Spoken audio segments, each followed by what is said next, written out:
আসসালামু আলাইকুম, সবাই কেমন আছেন? এই মুহূর্তে যে ট্রেনটা আপনারা দেখতে পাচ্ছেন সেটা জামালপুর থেকে ছেড়ে আসছে ঢাকার উদ্দেশ্যে।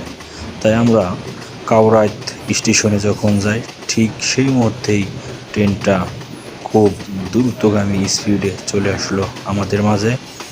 আমরাও ক্যামেরা অন করে আপনাদের মাঝে তুলে ধরলাম সেই দৃশ্যটা। আমরা গিয়েছিলাম ঘুরতে বিকেলবেলা, চা খাবো কাউরাইত বাজার স্টেশনে। অনেক সুন্দর একটা চা ভাই আমাদের সামনে পরিবেশনা করলেন,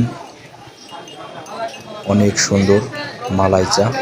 যদি কেউ কাউরাইত স্টেশনে আসেন ঘুরতে, অবশ্যই এই স্টেশনে চা খাবেন। অনেক সুন্দর একটা চা, পরিবেশটাও অনেক সুন্দর। সবাই পাশে থাকবেন, এরকম নতুন নতুন ভিডিও ইনশাল্লাহ প্রতিনিয়ত পেয়ে থাকবেন। সবাই একটু সাপোর্ট করবেন। ধন্যবাদ সকলকে। আসসালামু আলাইকুম।